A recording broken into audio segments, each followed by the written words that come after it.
Jason Rasidlo reporting from the 2017 Automotive News World Congress. Stay tuned for remarks from General Motors Executive Vice President Mark Royce.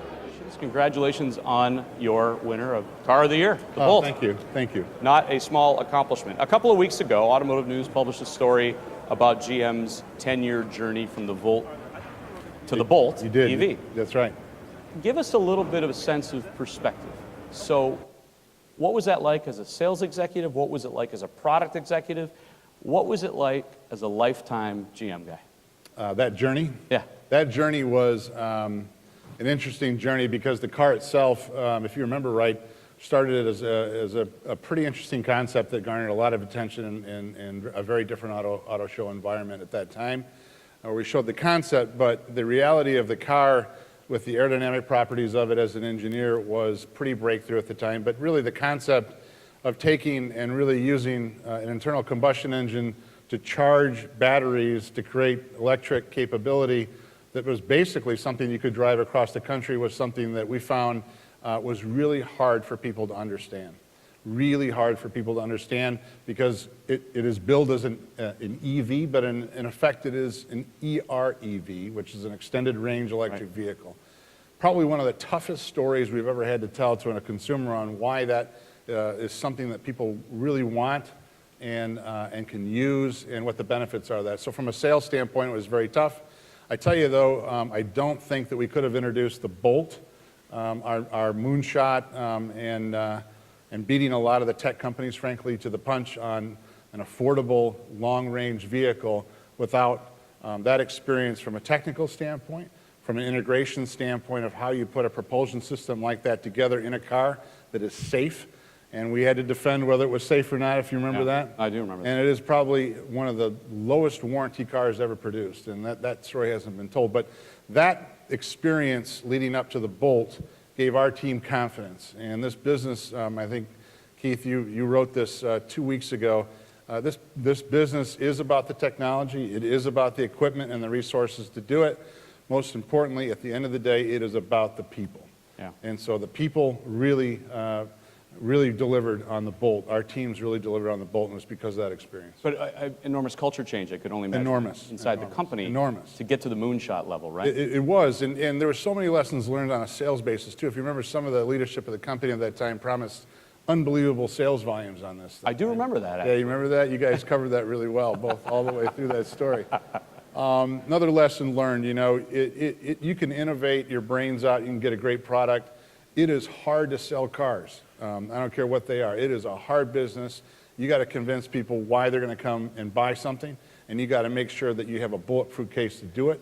And so I have the utmost respect for our sales and marketing organization, which I think really got it right here with the Bolt. So it takes all those things to come together to really deliver it and make a success. And the transformation within GM to become that technology company must have been enormous. Right? It was huge because, you know, for all the things that we went through for the last X number of years, and all the cycles and all of the economic piece of that and the federal piece of that, at the end of the day, I think, you know, people need to know what it feels like to win. And when you forget what it feels like to win, it becomes very difficult to convince people that they can win. And so General Motors has been through a lot of those cycles. And I think the cycle we're in right now with our people, and everybody talks about culture, but really it's about the people and the behavior of the people and the confidence of our engineers and our sales and marketing and our dealers. That confidence is hard fought, hard earned, and sometimes easier than people think to lose. What did you see about the potential for the midsize pickup market that Ford didn't until now? That's a very interesting question because I took a lot of heat from a lot of people saying that was completely dead. There's no way that there's going to be people that revitalize that. There's two players. It's sort of stagnant, you know. Sort of a similar conversation around what the minivan market is. You know, it's stable, it's great. There's a few players, they do a great job, but it's not something you want to invest in growth. You go out and you drive those trucks, okay, that were in the market at that time when we made those decisions. You go out and drive those trucks, and you drive a full-size pickup truck and how competitive that is. And you look at those full-size competitive pickup trucks from all of the competitors, including ourselves, and you say, wow, those are so good and they're so nice. and they're really getting expensive in a lot of cases, right? I mean, some of the, the Texan editions, and I mean, it just goes on, platinum and ultra platinum, and now, it's got a snowplow on an ultra platinum, and, it just keeps going on. And you look at the young folks, and you say, well, pickup trucks are still a really compelling, fun vehicle for a lot of young people that love, they're fun to, they can be really fun to drive if they're done right. Sure. And you say, okay, well, the price points of this is we've got an opportunity here. You go out the West Coast and you look at the great job that someone like Toyota has done on the West Coast in mid-sized pickup trucks, and you say, we can have a share of that, and if we get a jump on this and do a better pickup truck at a better, a great price point with a different engine lineup that's not aged, and we go take our international truck and look at what it takes to make that truck the right duty cycle for the United States, and we put a diesel in it, which no one's done. And those are pretty long lead items, right? And we get a jump on that, we go after that, and I can remember the day we sat in design and we looked at the first versions of these trucks, and we said, I'm not sure a Chevrolet Mini Silverado is the right way to style this. So we redid the front end of that Chevrolet so that it's more of a younger Chevrolet face on that pickup, and go right at, the people who have never bought mid-size GM pickup trucks, and take the GMC piece of this on the mid-size and make it a little bit smaller version, of our Sierra. You got two bookends here of people that may come out of those markets of full size and do almost all the duty cycle of it with the Canyon and the GMC.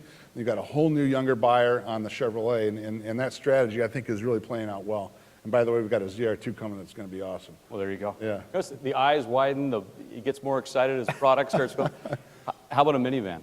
I went through that today. I took today and I just walked through, and saw a lot of suppliers and walked through the whole show and actually got into all the different vehicles there.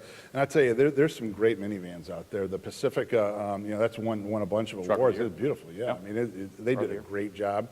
And Honda, the new Odyssey, I couldn't get in it today, but what it looked like, what I could see into it, looks like a wonderful solution as well. So, I mean, there's some great vehicles in there. I think, what we did with the Traverse, is something that was a little bit unexpected, and I think it won Best Production Design here in the show, and that vehicle, we took I think 362 pounds out of that, made it bigger, a better package, and we got a lot of seating capacity in that. And so I think going in and trying to unseat a lot of those minivans right now in a very stable market and segment, I think we can go in there and do something a little different, and we did, and I think it's going to be very good. You were a tour guide at the show yesterday, yeah.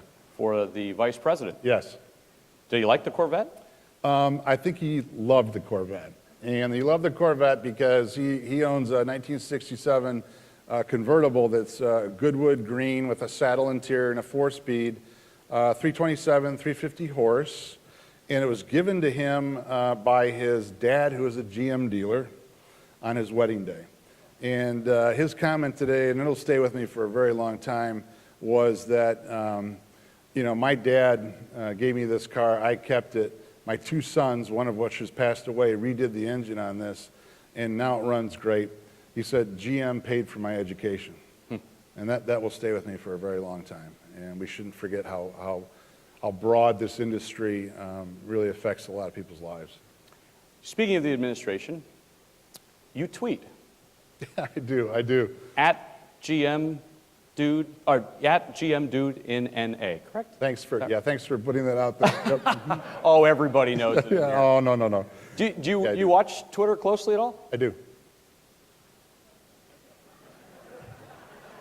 I do. In fact, you know what? I'm just going to say this because the news feed and the amount of time I have to really get maximum consumption of news comes from that. And it's not so much that I'm a great tweeter or anything like that, but I will call some people out once in a while and they get it wrong. But so I've read. Yeah. Yeah. But I do really use it for news consumption on a high volume basis. So you may have seen a couple of tweets recently. I have. And you may have seen today's news. I have. Or a certain press conference. So Yes. what's your I reaction? did not see the press conference, but I Okay. saw some of the stuff that came out. So Ford and FCA have been praised by the incoming president this week for job announcements that they both said were not related to his push to bring jobs back from Mexico. GM seems a little less eager to put something out there that he can take credit for. Are you concerned that their announcements could shift more criticism to GM's manufacturing footprint? I think I'm not, this is the President of the United States. I have, as much as anybody in this country, I hope, respect for that office and the person in it and the way it comes about and the elected process of that. And so, I think if we had, as a company, not put billions of dollars back into this economy, creating capacity and opening our factories again, and really working hard to put a lot of people back to work with a lot of products that are made in this country, and by the way, consolidating our engineering footprint on a global basis and bringing thousands of jobs, and we're going to have 19,000 people in Warren at our tech center when we redo it. And we're bringing those jobs and hiring people and changing the mix, right here. And so I feel really good about that. I feel really, really good about the work that GM has done to do that, and the supply base that goes with that, by the way. And so, I think we got to really, take a breath and really understand. He's pro-business. He's pro-U.S. jobs. He's pro creating wealth and economy and livelihoods in the United States, and we got to keep that in mind, and we're going to help him do that. And so, we're in it for the long haul, and so, we look forward to helping him do that. Mary Barra's got a position on his transition team, which we're very fortunate and honored to have that. That's a great voice to have there. Can you share what she's learned on that? Not yet, no. I can't. No, I'm not making news on that right now. No way. Answer is no. Sorry about that. But all right, let's go back to minivans. Yeah, let's go to minivans. No, but I mean that's a great. Those are great. That's great questions. I mean those are big important questions, and we take them very seriously. But I think I speak for the whole company is that we're looking forward to working with them. Linda Hasenfrantz earlier today talked about how, and you may have read this already, that it's troubling some of the threats that are out there, and she really talked about the cost piece of it. If building vehicles in Mexico suddenly got more expensive, let me ask you how quickly production could realistically be moved, or what would the obstacles be to that? Yeah, I don't have a generalization on that, Jason, because a lot of those, we've been there for many years. True, I mean, it's all intertwined. It's all intertwined. Right. And, you know how many parts come from the United States into Mexico to build one of our vehicles and then ship back into the United States? Well, she said a vehicle moves across 7 different times. Yes, 7 different times. The components. Yeah. That's right. And so, I think, again, we got to keep it all in perspective here and realize there's lots of jobs at stake in our industry, and wherever we make our vehicles, we try and make them in the markets where the highest volume is happening. So, if we're making cruise hatches in Mexico, we sell a lot more there. That's the market for it. We'll bring, 4,000 or a week's worth of production of Lordstown back into the United States, maybe. That's not a problem. We're going to bring some of those things in and try them here. So that's agility. And so I think we just got to keep it all in perspective.